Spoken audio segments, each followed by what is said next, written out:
I'm so excited to have you here. Today's show will be streamed on Facebook and YouTube at the same time. So please watch it uh, both places or wherever you can get on. But anyway, I've got a great guest, Andie and Hansen, and want you to. She's a caregiver for her husband, Craig, and it's an amazing story she has. So I'm just gonna bring her on, and we'll start chatting and have a great time. So let's see. Hey, Good hey, morning. good morning. How Hi, are everybody. you? Good morning, and I'll bring up some comments. I don't know if you just want to make sure you see these. Salute. Yep, I see Salute. She's over here on my right. Yeah, Um, she's the one I mentioned. We were talking about her, talking to her. yes, Yeah. she's a sweet woman. Her and Naomi Smith, both very sweet, because Naomi was going through similar stuff a month before me, I think it was.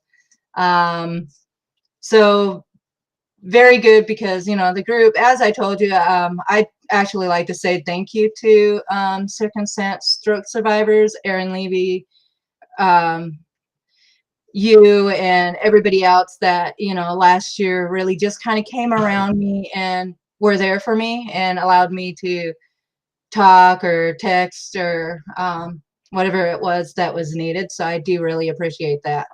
Yeah, it's kind of like my support group too. I'm glad I met everybody as well. And good morning, Mark. Um, and but yeah, this is such a great group that we all belong to because it just helps us all out. So you can see the comments on your side, right over there, just so. Yes, I can see them on my side. I see a lot of good mornings from everybody. Yeah, and there's you were talking about Naomi as well. Yeah. And thank you, Lynette, for sharing this. I appreciate that. So, who is just to start? Who I don't want to say was who? Well, kind of. Who was Andie and Craig before this first stroke? Well, before the first stroke, which was in June of 2015, we were both taking care of his dad. We were also taking care of my mom when my mom's husband got life flighted out to um, from Pendleton, Oregon, which is where we were visiting with his second stroke, down to here because he had a AAA, which is an abdominal aortic aneurysm. Only 1 in 10 people survive those before they get to the hospital. So the survival rate is very low. So we were taking care of my husband's dad in the home for 10 and a half years. And then mom came and we took care of mom and her for about 4.5 months. My husband I will not say was, because I believe he will become and he will do again. My husband is a writer. He writes horror and kind of coming of age stuff. He's sold on Amazon. He's an independent or indie author. So at that time, he was doing book formatting. He was doing lessons for our rabbis and, doing other things, occasionally like helping just to step up. We helped some of our friends publish a book a few years ago, or not publish, but do the formatting, editing of it. That was a religious book. So he used to be a writer before we got married for a local newspaper, but it was too far away from where we lived. So most of his stuff has always been writing. My husband's an extremely intelligent man. Very kind, very gentle. I actually, my blind date, I tried to scare him away. Really? I was very wounded, and I had reached the point about 4 years before meeting him of I'm done with men, I'm done dating, I'm just over it. And so my friend had bugged me for over a year to set me up on a blind date. My husband's very introverted. Funny thing, I'm a little bit introverted too, but I handle small groups and one-on-one great. Wow. Yeah. My husband shocks me because even though he's very introverted, like when we go out, he tends to be more outgoing than me. Wow. I will go ahead and post a link to his Amazon webpage for anybody that would like it in comments later. Perfect. Because I'm saying what Paul says. Yeah. So he's, yeah, you know, so the second stroke, he had that, and you know, mom, you know, was out, and mom helped with dad after I went back to work. When her husband became stable, I was like, listen, I need to go work at least in the morning, because we need to start earning money. We're cutting through our savings account. Yeah. So because I was at the hospital with mom for 15 hours a week, and he was taking care of dad. So dad was a World War II vet with Alzheimer's and dementia and depression and PTSD. So when he first came to live with us, which was 10 years or more than 10 years ago now, we did not realize he had dementia with Alzheimer's. We knew there were some things going on, but we never knew what was going on. So we decided I would go down to part-time, and my husband and I would work kind of separate shifts because we could leave him alone for a few hours a day. Wow. So I would go to work early in the morning, and I would come home at noon. Craig would leave the house at 9 a.m. and come home at 5:30, but I was home making dinner and doing all that stuff. Right. I went to college for my clinical counseling degree, and I didn't get to use it. I have a business management degree I'm not using either. Wow. Because life kind of decided, oh no, we're going to throw you on your head. So at the time of Craig's first stroke, I was working with special needs young adults and children. So I think one of my clients was about 20, 22 at the oldest, and my youngest was 12. I went to work one morning, and all day, like I left the house, and I just felt like I need to be home. I need to be home. I need to be home. Something was telling you. Something was just not feeling good to me that day. So I was kind of more antsy at work than normal. I'm an antsy person anyways. I'm always fidgeting with something. Right. And so my client, who normally cannot receive people, like he doesn't, I don't want to say he doesn't have empathy, because he has it if you tell him very clearly what's going on. But he kind of watched me that morning. He's like, Andie, you don't seem like you're okay today. I'm like, no, something just doesn't seem right. I feel like I need to be home. And he's like, yeah, you kind of seem like you're uneasy today. You know, which was very, you know, we were working on stuff like that, like showing empathy. So it was the first time he did that. So, you know, I let his mom know. But when I got home, I found my husband on the toilet. Now I ran 2 errands, but I just could not shake that feeling. You need to get home. You need to be home. You need to be home. So I finally said, okay, I got to go home. You know, I get the flea stuff and come home, because I was already there. So I got home. Dad was sitting on the sofa, because at that time he was more mobile, but he was on hospice because they were feeling like his dementia and Alzheimer's would be less than 3 months. He was responsive, talking to me, and he goes, Craig hasn't got up yet. And I've called him a couple of times. Now, I didn't really put any stock to that, because, okay, he's got dementia. He says that he called me and he never did. So I go to our bedroom, and Craig is sitting on the toilet. And I had not realized it, because at the time he had taken off his underwear, but he had an accident. And I was like, honey, you need to get up. You know, you cannot sleep on the toilet. If you want to sleep, you need to go to bed. Right. And he didn't really respond to me in the way that he normally would. Like, he responded something like, yeah, but then he laid his head against the wall. But just really hard to arouse. You know, so I touched his leg and, you know, rubbed his knee. Honey, come on, it's time to get up. You cannot sleep on the toilet. Other people need to use the bathroom. Yeah. Wow. Because we left Dad's bathroom free so that he could get up and go in there. Yeah. Still no response. And I had talked to him for a couple minutes, and I'm like, okay, this isn't right. So I called a friend who was an RN, and her husband's a dentist, and they both said, you need to call 911 because he's not acting right. Because, right now he's still not slurring his words. There's no drooping in the face. Wow. There are no stroke signs. Because he was moving his arms, at the same time. He was doing things that wouldn't say, oh, he's having a stroke. So I call 911 and I tell the dispatcher, hey, my husband's not responding to me the way that he normally would. Are you safe? She asked me like 3 times, are you safe? I'm like, my husband's having a medical problem. You need to get the EMTs here. He's not doing anything that would put me at risk. I'm worried about his health. Something's not right. Right. So then she walks me through the stroke thing, and she gets up to raising his hands above his head, and he cannot. Wow. So I tell her he's having a stroke. She did not tell me that's what she was doing, but I already knew this. Wow. So I tell her he's having a stroke. Get somebody out here now. So she has me on the phone for 1 minute at most and tells me, if anything changes, call me back. Wow. What'd you do?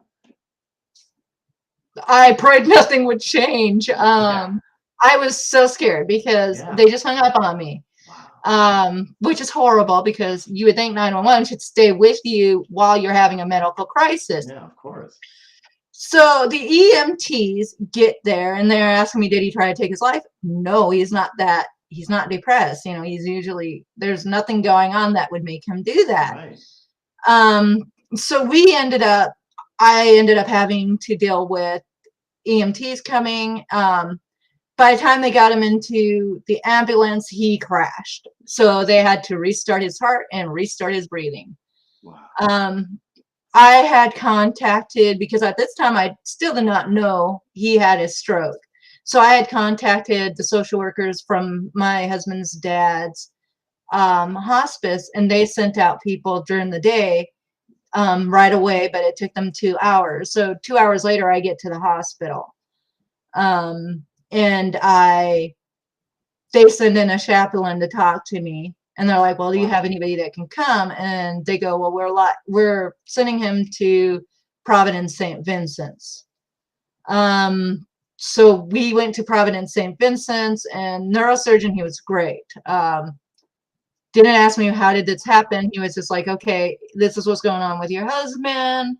The chances of recovery are great, but we need to get the pressure off of his brain. So they did something called a brain drain, and they had that thing by his bed because he had both of his massive strokes have been hemorrhagic. Right. Which is horrible because, they come out of nowhere, but sometimes they seem like they're a little bit slower of showing what's actually going on. So he got sent there, and 10 days later, he woke up and he was starting to walk, starting to sit up. I mean, he ate the first day that he was awake, solid foods. That was his first stroke. Then we did therapies, and we got back up to about 95 to 98% of that's incredible. What his thing was. He was getting back into writing. He was starting to do stuff. Well, his first stroke, I got a story idea, and I told him, and he's like, hey, you need to write that. And I was like, no. And then we went to a writer's group, and I shared at a campfire the idea, and they're like, hey, you need to write it. I'm like, no, I'm not a writer. I don't want to interrupt, but you were very anxious or something about even going into a bookstore or a library. Yeah, no, I could not go into a bookstore or library because I was worried people would see me and ridicule me or make fun of me because I read slower. And that's what happened quite often in school. Like, reading out loud was a nightmare. Yeah. So I had developed an irrational fear. So I was very much like, no, I'm not, no, I can't write. So eventually I shared that story idea with my husband. He's like, no, you need to write it. You've got all the elements you need. You know what's going on. So he encouraged me. So I've been working on that. My husband is very encouraging. He's a great man. Great. Even before his stroke. Right now, I don't see my husband the same way. And that's pretty common for strokes, Yeah. because there are changes in personality behaviors. His first stroke did not really have a lot of that change, except for, the first few months. Like I told you that story about sitting in the dining hall of one of the nursing homes, and he started touching me in an intimate way that was for closed doors. Yeah. Yeah. um Wow. now I can laugh about it. Yeah. So I was working on that, and I was sharing ideas with him also, because taking care of dad, you just pretty much stay home.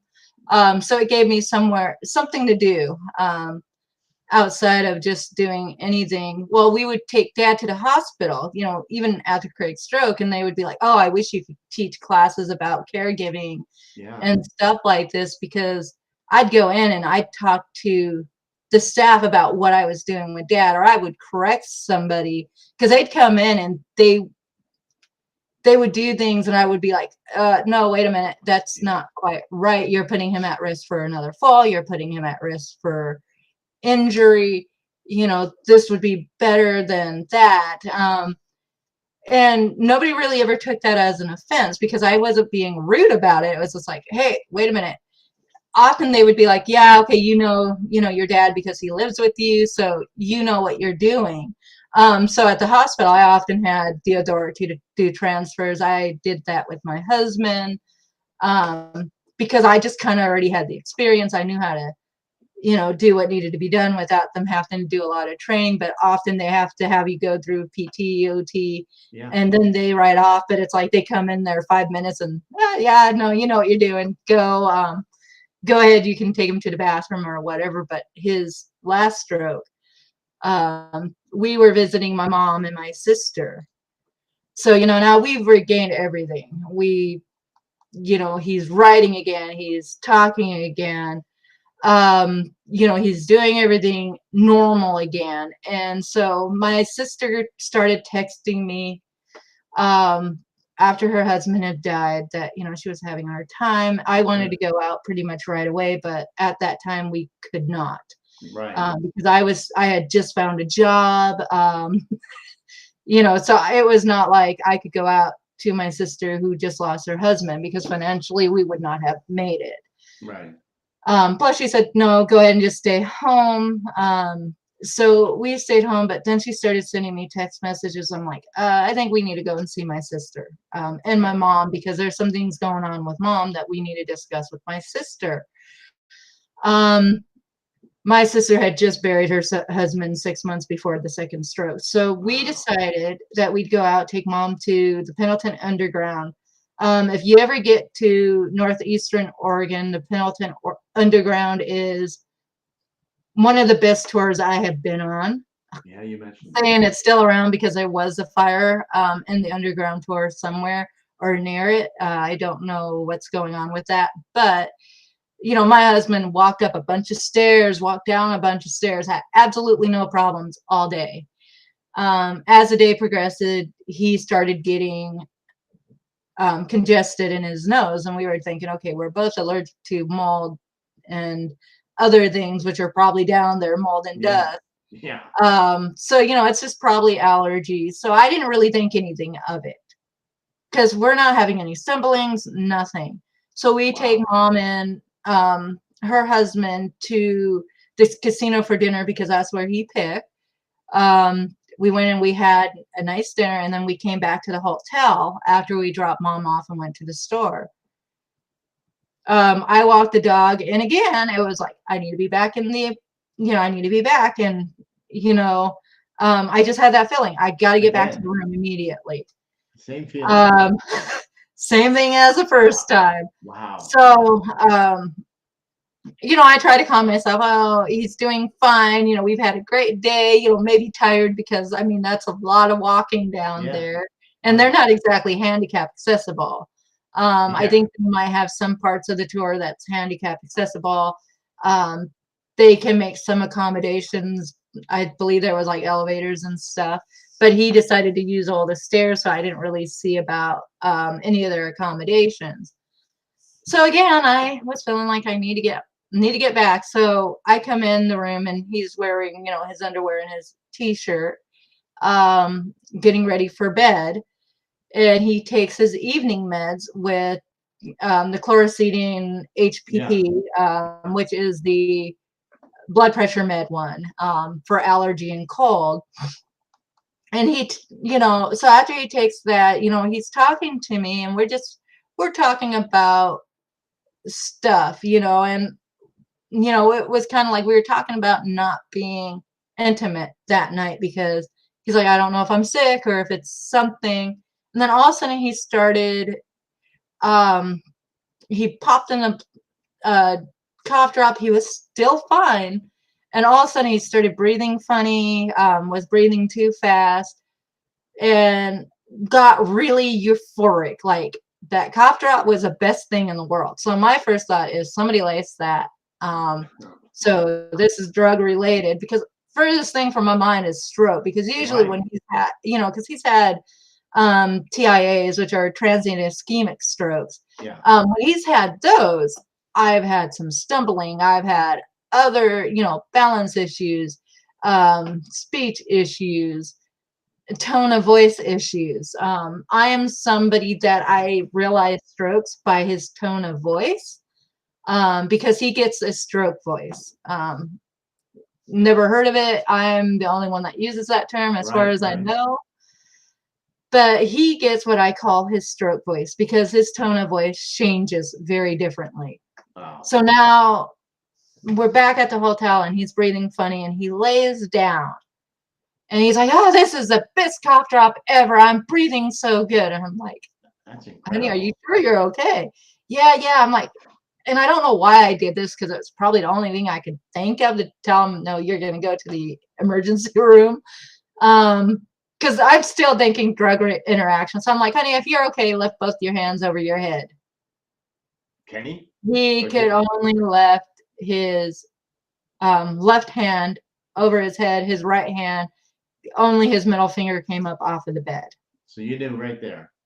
I knew immediately. Now it's not okay. This is a drug interaction. But I also know sometimes when you get sick, you can have stroke-like symptoms too. Yeah. So I'm still kind of hoping for the best, but I knew it was a stroke. It was really bad. Because that weekend we had actually been talking about how do we go about having kids, because a second stroke prompted some issues. And those issues we were trying to talk about and decide what we wanted to do. So I call 911, and I speak to a dispatcher there that was actually got nominated for a reward and got a reward. Because during everything that was going on, during the horrible time I was having at the hospital and just how bad things were, that dispatcher stood out to me. Because when she told me, okay, I'm gonna get the EMTs there, I'm like, please don't hang up on me, because I'm thinking about what my county has done to me numerous times. And I don't want to be there to watch him pass away on me, because my thing is I wasn't just seeing my husband and feeling that. I was also seeing his dad, because I was in the room with dad when dad passed away. And dad's breathing was very similar. And, so I started panicking, which is not what you want to do in an emergency situation. Not at all. And the 911 dispatcher was like, okay, just calm down. I'm not going to leave you. I will hear everything that's going on the other, I'm keeping my phone here. So I hear everything that's going on, but I need to get the EMTs there. So she did that very quickly, told me to take some deep breaths, which for me, deep breaths doesn't really work. Right, exactly. But I mean, it works better than, she could have told me to sing something, and that probably would have worked better for me, because I tend to go to humming when I'm really stressed out. So, she gets the EMTs there, but she stays with me until the EMTs come into the room. Which is good. But, while she was there, because I had told her a couple of times his breathing is not right, she had me count his breathing, and then tell her what it was at, or, she, documented it.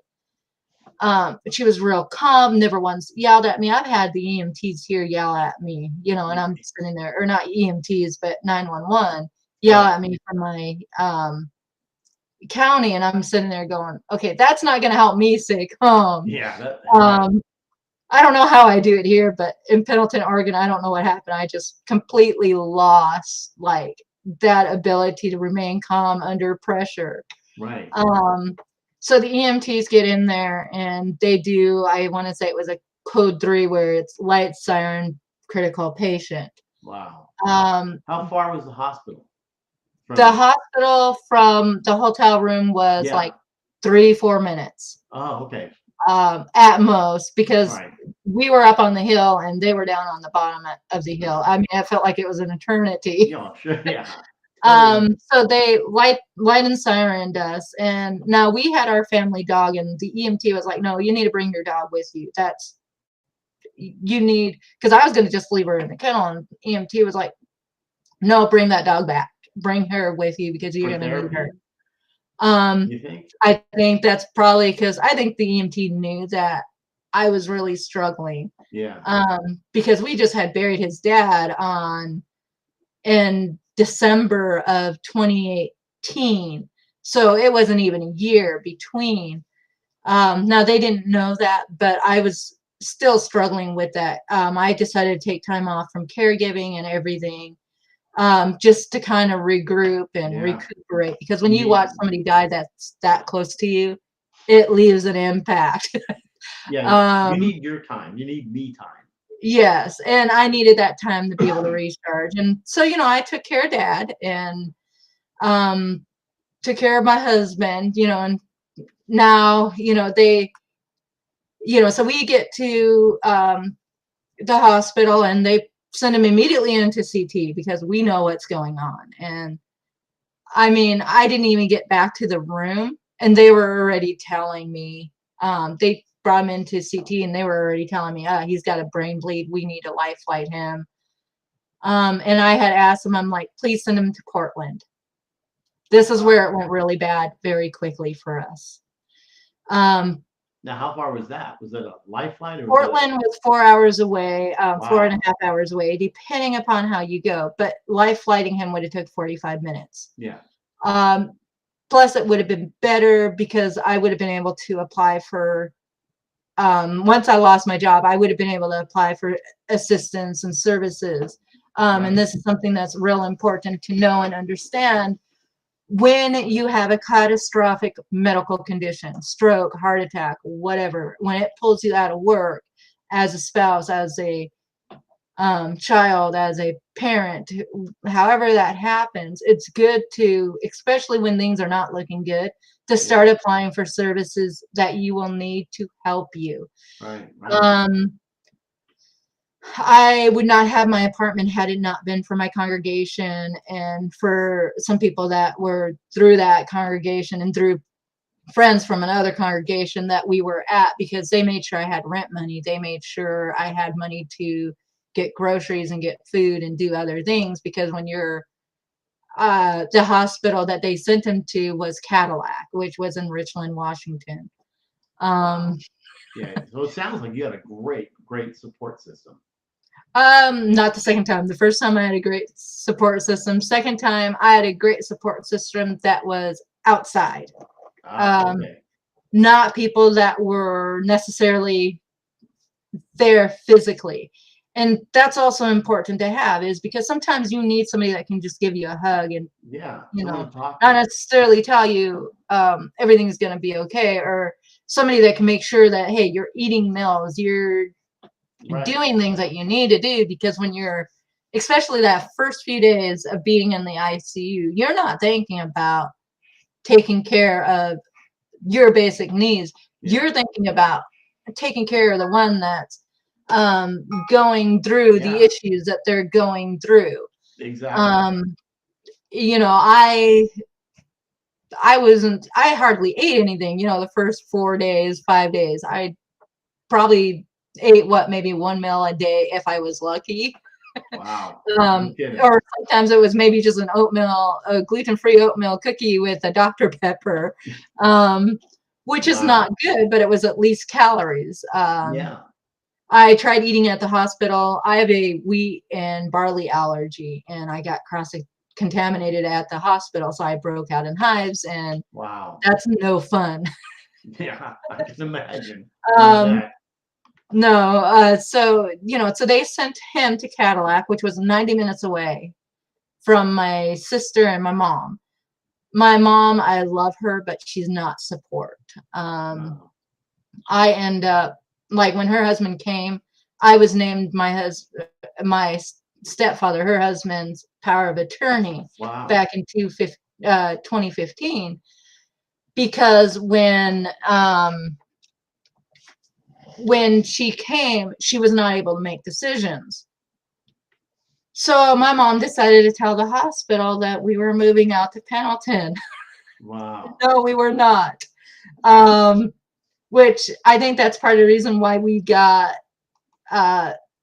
sent to Washington State, because, oh, gee, mom did not go to the hospital, but when I brought her with. Right, And right. I ended up listening to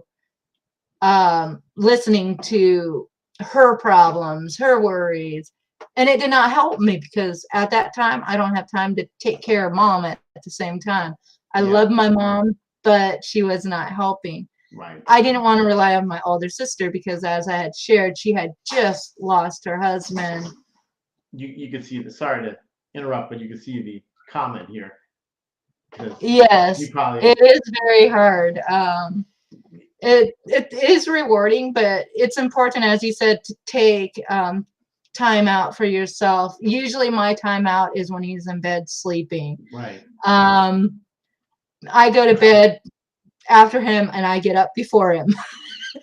Oh, yeah, So, exactly. so I definitely, that's very important, the self-care, and that's something that a lot of caregivers don't realize. But it's also asking for help.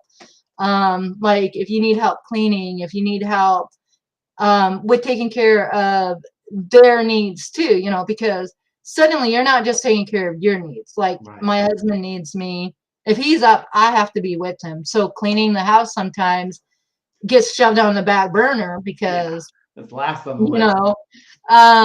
because if he's going to the bathroom every 20 to 30 minutes, it does not give me much time to do anything. Yeah.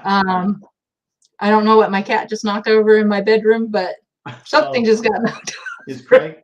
He's not. No, it's not him. He's sleeping. Okay.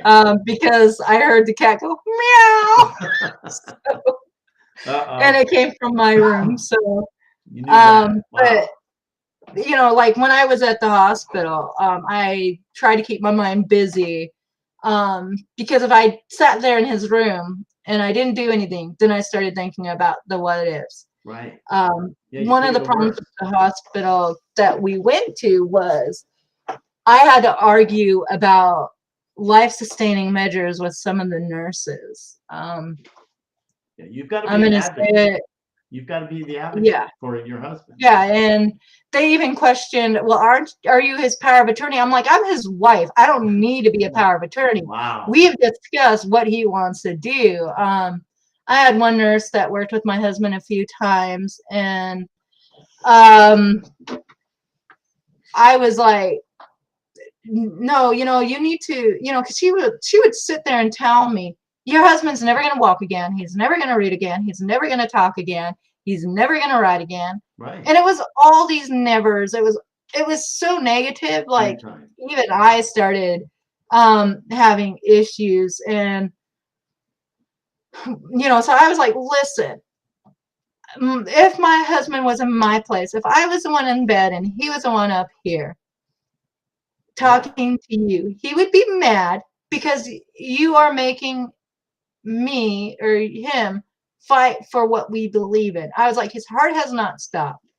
Wow. His automatic functions have not stopped. So yes, I want to treat him. Yeah, it was a hemorrhagic stroke, 2 of them. It was well, he had several things going on in the hospital. He had the one massive hemorrhagic stroke. Yeah. And then he had a bleed that was between his skull and his head, but the neurosurgeon was like, oh, I don't feel comfortable operating. I'm like, then you need to send him to Portland where his neurosurgeon is. Period. Yeah, it's just crazy. You see that? You have to Um, fight for, someone that oh, I had can't. to fight for everything, which Right. is why when I first showed up into the group, it was like I really had a very hard time. I know Tamara, I want to say her name is, and I'm pretty sure I'm slaughtering the name. She was another one that was there for me when I was dealing with it because she understood some of the background. But the problem is Oregon and Washington, they kind of different. Yeah, it sounds like it. I live in Oregon, but Right. because I sent him up there, I was unable to start applying for services. So I was constantly having to argue with them about life-sustaining measures, my husband's Wow. right to live. Right. So after that, I went to his bed because he walked out kind of in a huff, and I went to my husband's bed, and he was crying. He had PBA, so So he were, knew. yeah. He knew what was Yeah, said. you can So understand. I understand. yeah, because even if because I was told the first time in 2015, oh, he can't hear you because he's unconscious. Yeah, I wish But I they could still say spoke to something. him, and I told him, honey, you've had a massive stroke. They're going to send you over to St. Vincent's. I love you, and I'll be there shortly. Good. Yeah. That's all I told him. A few months later, we were talking, and I want to say we were heading up to my mom's to visit my mom's with Dad. And he asked me, he goes, did you tell me something like this? I was like, yeah. He's like, I have a vague memory. Like, I remember you saying that to me. Yeah. Yeah. Um, Interesting. so I knew that he heard everything that was being said in his room. So I went up to his bed and I said, honey, I grabbed his hand. Honey, I know you just heard everything, but they're wrong. It's going to be a long road. You'll write again, you'll read again, you'll talk again, you'll walk again, you'll do everything Right. again if you put your mind to it. Right. So he, came back. Every time I would leave that hospital, he would get worse. Wow. Um, and it For was, what I reason? went home one day to take care of stuff, for like getting warmer clothes because, that part of Oregon is the southeastern desert, I want to say, because I know Pendleton is considered the northeastern desert of Oregon still. Right. Right.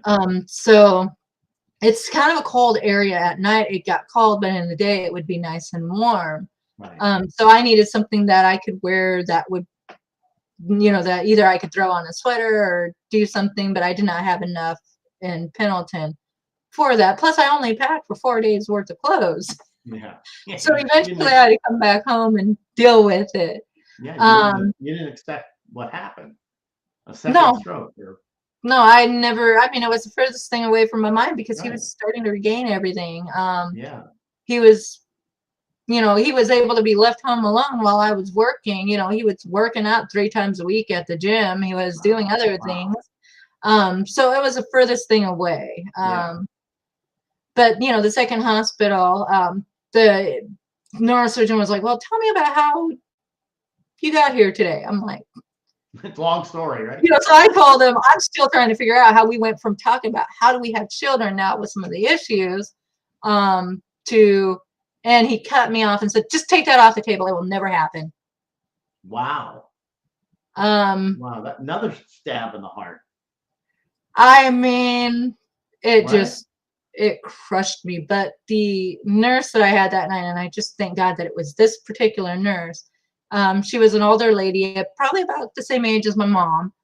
She came up and put her, arm around me, and she's like, "Let's not worry about that right now, honey. Let's just focus on what's going on right now." That's I'm, perfect. I'm That's like, what I you don't know want to how. hear. Yeah. You just There want to was hear no that. warning signs. This came out of nowhere. Wow. And then I had like people come into the room and say, hey, it's your, they wouldn't say it directly. Like it wouldn't be, it's your fault. It was, oh, I've noticed men, of this age group, when they have stroke, it's because of their diet. Okay. So I do about 98% of the cooking at home. Right. Wow. So I started feeling like it was because of me. Now my religious leaders, my rabbis, Sure. one day I ended up calling them because it was after having another argument of life-sustaining measures with one of the nurses, where I went and I said, hey, so I went to my rabbi and I talked to her for a while and said, um, Help me. what am I supposed to do? Am I wrong? And she couldn't give me those answers. It was just, hey, you just have to deal with it. Right. That's incredible. But she was like, okay, no, you're not wrong. So she would talk to me about it and I would repeat back some of the things that the nurses would say. And she finally, we have a female rabbi. I'm just calling her rabbi so that it's easier for people to understand. Yeah, I I figured could that. use the correct term for it, but I just want to make it simple for people. We also No, have a male rabbi, but I just want to make it simple so that people understand what I'm saying. sure. So so I sat down and I spoke with her and I was crying and she goes, well, because I was like, he's my whole world. I have nothing, when he dies, I literally have nothing. He's everything. And she's like, well, what do you mean by that? I'm like, I don't know what to do. So I started talking to her because I was in so much distress from the whole conversation with that one nurse that worked a couple shifts with my husband. I think it was at least 3 shifts because, they're 12-hour shifts. So it's like almost every time she was in the room, oh, you should just let him die. You're not being fair to him. He wouldn't want this because it's a quality of life. Now, the whole time the doctors and nurses are telling me, hey, it's a long road. It's going to be a couple of years of rehab. It's going to be a couple of years of healing. So I wasn't getting that from the doctors. I was getting that from the nursing staff. So my rabbi finally said, you need to tell them that you feel like they're saying pull the plug already. And just use those exact words that you used with me because they need to understand. So I did that. I decided to stay for a meeting for the evening round because I wanted to confront the team. Yeah. I did not want to cause trouble, but I wanted them to know, hey, I feel like I'm being told to just pull his plug already. And this is not okay with me because I feel like I have to argue my family values. Yeah. In my counseling class, I learned, because I've done a lot of counseling classes, you don't make people fight for their values. Right. You can talk to them, you can help them discuss it, but that's something that a family needs to come up to on their own. Right. It's something that it's important to have those discussions with your husbands or your wives or your moms, dad, children. What do you want done if something catastrophic happens? I will tell you it's important to have those conversations. Interesting. Because when you don't have those conversations, when a medical crisis happens like this, and Craig and I were already having these conversations because of taking care of his dad. Right. We wanted to know, what do you want to do? Okay, if we're in an accident, heaven forbid, what do you want to do? So we had a thing where, okay, if you're able to save us and we can come back, yes, we want to try to live. Sure. We want every chance to have a second chance of life. That was our values. We also felt like, medicine is given for a reason. So we wanted to keep trying to live. It's important to have those conversations together before there's a massive medical crisis, because when you're going through a massive medical crisis, it's not something that you want to talk about. Not at all.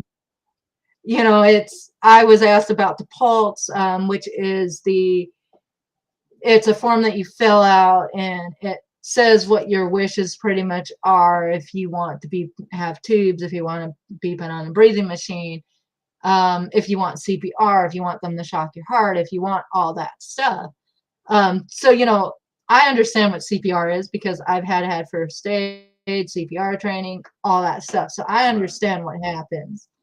I even had to argue with that. Well, will your husband really you know what, if there's a chance, and his heart did not stop. So, I pointed that out, and I finally got to the meeting, and the doctor was like, well, we never said anything along those lines. So what happened? Why do you feel that way? So I told him, I'm like, first nurse, she was great. Second or third nurse, I feel like I have to argue with all the time when they're overseeing my husband. One of the things I noticed with, and other patients even said it, is in the ICU, that particular hospital had a very negative attitude. It was very much doom and gloom.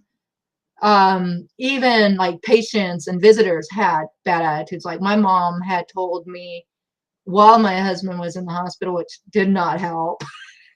Well, that's just the hospital you go to die to. They should have sent him to Portland. Wow. Well, that's not encouraging. So it was, I was in a pretty toxic environment. Right.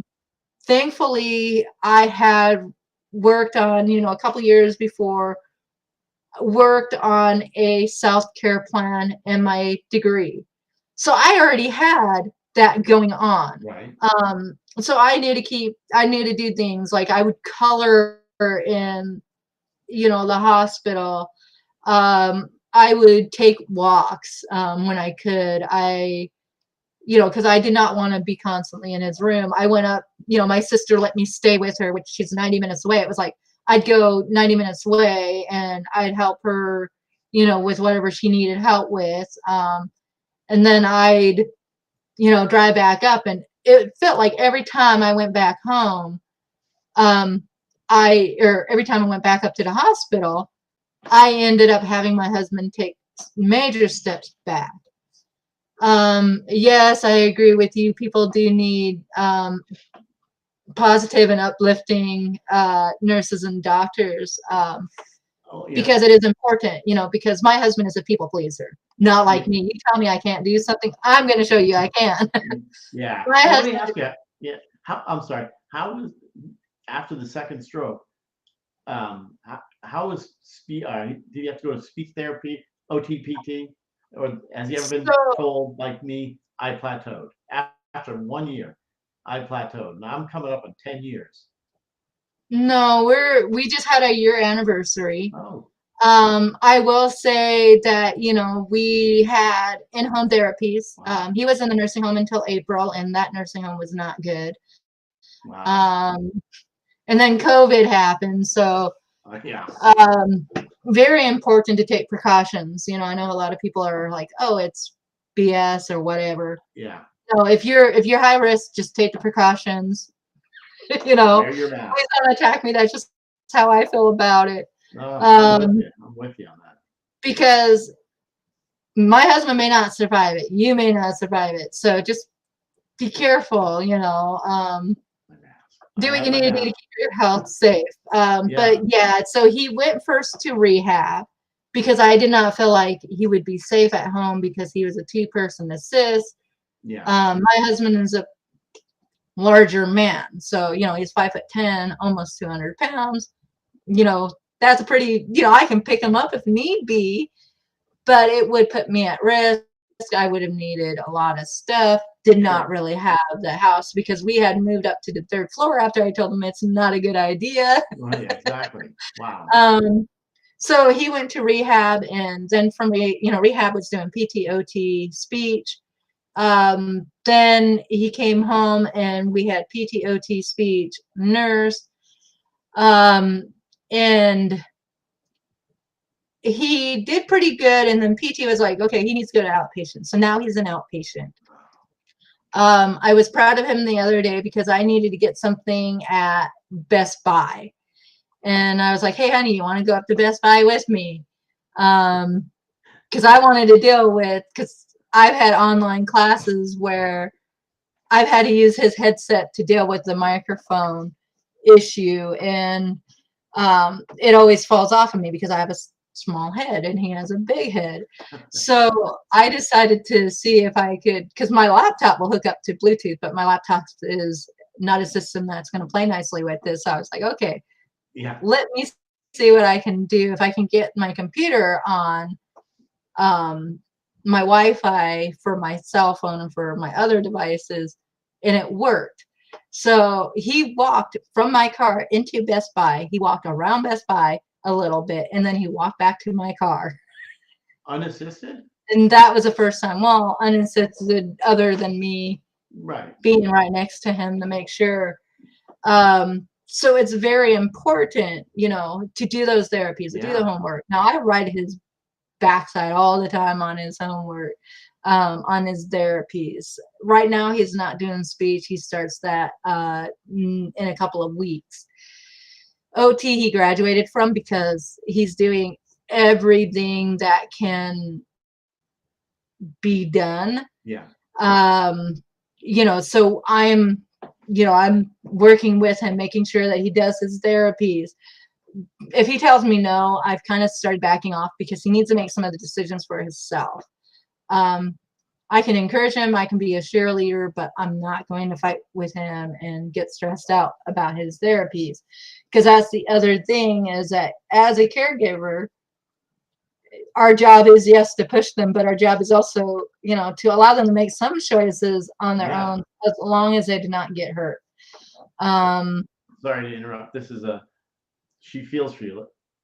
Melissa, thanks for being here. We're reading your.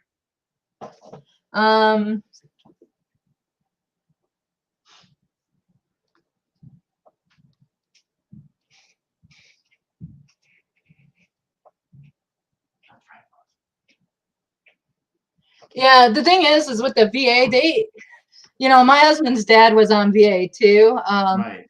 They were great. I mean, they helped. They did everything that was needed. Well, my husband's not military. Right. Neither am I. I kind of wish I would have served. I wanted to, but ended up deciding not to. You know, or at least we were at peace. So I was like, well, kind of don't really need to. Although I think we might have been in the Middle East shortly after I decided, oh, we're pretty much in peace. So neither one of us have served. Probably had he not made it, I probably would have just said, okay, well, I don't really have anywhere to go, so let me just do this. Because, I mean, he at least made it. So now we're dealing with, his doctors are great. The insurance company, I have form signed from him that names me as his representative, so I can speak to the insurance company. Perfect.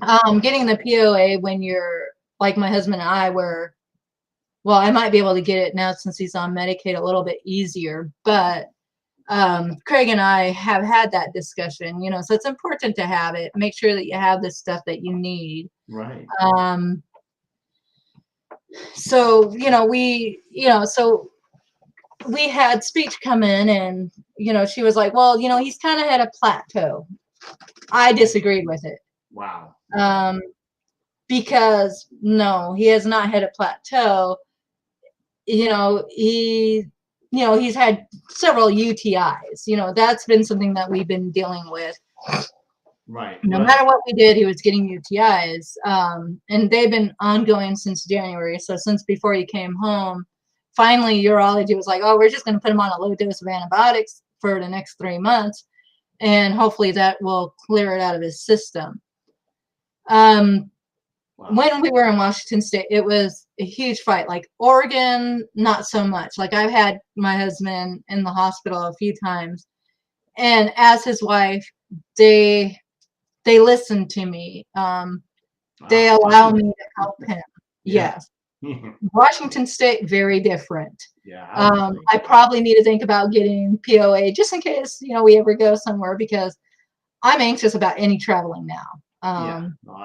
Because I could not imagine going and seeing family in Oregon, or not Oregon, but Washington, California, or Illinois, and having something this catastrophic happen, because it's not like I'm going to go back home. Not at all. So, you have a great attitude about everything. Do you have, because I know when my wife and all that, do you ever feel like you were alone, isolated when he had his first stroke?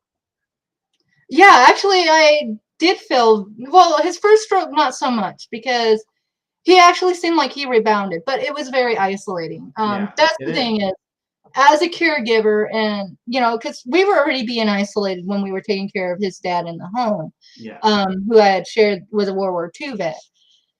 So we were already kind of being isolated, but we had a great faith community. Yeah. Good. Our faith community was great. They kind of, even though we weren't invited to a whole lot of things because often we said, no, we can't do it. Now we're getting invited to more things, but like this last time I decided against it because I'm just not comfortable going out with him to groups of people. I'd rather keep him away from people right now. But yeah, isolation is something that definitely happens for caregivers and their family or stroke survivors. And the Yeah. reason why I'm believing is because a lot of times people don't know how to deal with the change. Like my husband's had personality changes. He used to never yell at me. He's cried a few times, but usually I can track why he's crying, but now he'll yell at me, he'll get mad at me, he'll pound his walker down on the ground if he's frustrated. Yeah. He's not aggressive, but those behaviors can be very off-putting. Yeah. People don't know how to deal with serious, especially friends. They don't really know how to deal with that. So it's important to, if you can find a stroke support group or even, be online, because I know, as I said a couple of times that, the stroke survivor, second chance stroke survivor, I Care for You, for those of us like Naomi, and Salute, it's good for us to have places online that we can go to and we can share our story because, like right now, you're not going anywhere pretty much because a lot of things are canceled. But Right. yeah, it becomes isolating because all of a sudden your friends don't know how to deal with you when you suddenly get upset about something. And normally you can say what you're feeling in a lot more appropriate ways. Yeah. So yeah, I do believe that some of the isolation happens. Yeah. How about I think some of it has to do with, like a lot of people are like, oh, how could you take care of your husband's dad and, your husband? Like I've been told by people to leave my husband. I'm like, no, my vows were not till sickness right? do us part. My vows were till death do us apart. I Um, understand. That's right. Good for I've you. had, that's hard to deal with. So yeah, it's very isolating, but then there's also the aspect of, all of a sudden your personal hygiene isn't what it used to be. Yeah. Um, Exactly. my husband also now has aphasia, which is very mild. It's been Yeah. improving, but it's something that we've been working on. But getting him to hold a conversation with me at times is very difficult. Right. I know how Like that is. we watched a movie one day and he was like, well, that was a strange movie. Well, why was it strange, honey? What did you, because it was about aliens. So I was like, well, I didn't really, because it was more of aliens had good intentions, but their intentions were really not being received as they intended them, Yeah. which is not your typical trope of everybody's, and I'm sorry, that means a storyline or a story Yeah. plot for my non-readers or non-writers out there. Yeah. Yeah. Because your typical, story in that is, aliens are out to conquer and destroy you and kill you and take your resources, or vice versa. So I was trying to, because that was not, so I was like, well, that wasn't really, the same as, what normally is, but I didn't see it Right. weird. Well, later we had talked about, like the next day I waited, I was like, well, what did you find weird? Well, he was not understanding, like he wasn't connecting all the things. So there are some issues of Yeah. I know. following. Yeah. Like there are some mornings where I'll tell him, I'll set up his clothes on his walker and I'll tell him, get dressed. Um, and he, I'll walk away and I'll start doing other things because I have to do stuff sometime, Yeah. I Um, understand. it's hard to get stuff done. So, I'll walk away because he's safe while he's sitting in the toilet, Yeah. getting Okay. dressed, he's safe. Um, Yeah. so I'll walk away from him and I come back, like maybe I'll walk the dog, or maybe I'll go in and clean up the dishes because I didn't get a chance to do it the night before because I just really did not want to mess with cleaning again. Yeah, I'm tired of that. But I try to get that stuff done, at least once a day. So but then dealing with that and dealing with his needs, then I'll walk back to the bathroom and he's still not dressed.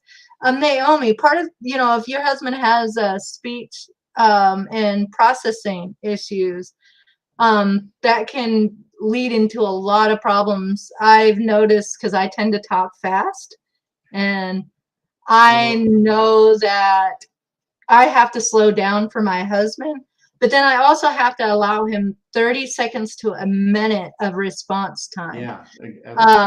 So, that's another change. And when you have friends, they don't realize that if they're talking to him like they normally do, he might get lost in conversation. Yeah. So there has to be a lot of patience. Yeah, I understand. So Melissa wants you to reach out to her.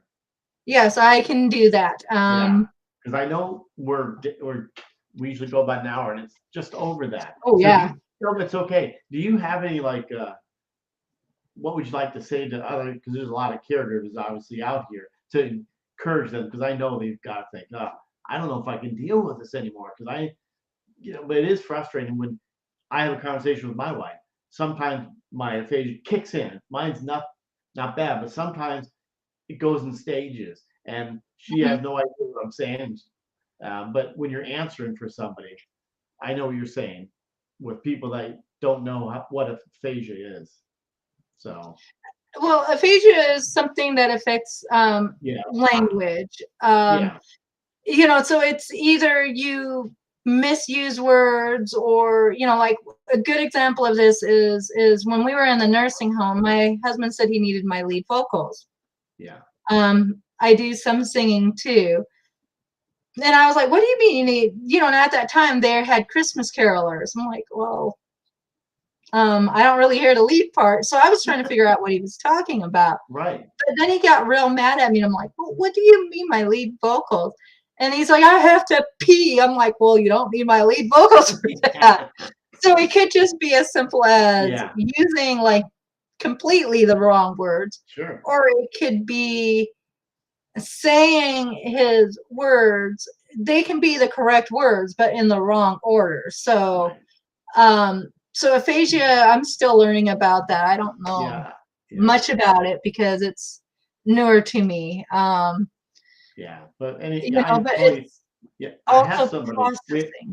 We have a lot of people out there that like Bill Connors, or there's other people out there that are really, they teach aphasia. I mean, what it really is, and that's their specialty. So it is neat to see these other people that are on shows like Bill Connors. If you've seen him out, he's been doing aphasia. I've seen him. But right now I'm trying not to add anything into my husband's therapies that he's already getting because I don't want to overwhelm him. Because it's not good. If he gets overwhelmed, it's not good. I will say, make sure that, you're asking for help when you need help. There's nothing wrong with asking for help. I've had to learn to ask for help. And sometimes it's just to have somebody listen to you, listen to your struggles, speak to you about your struggles.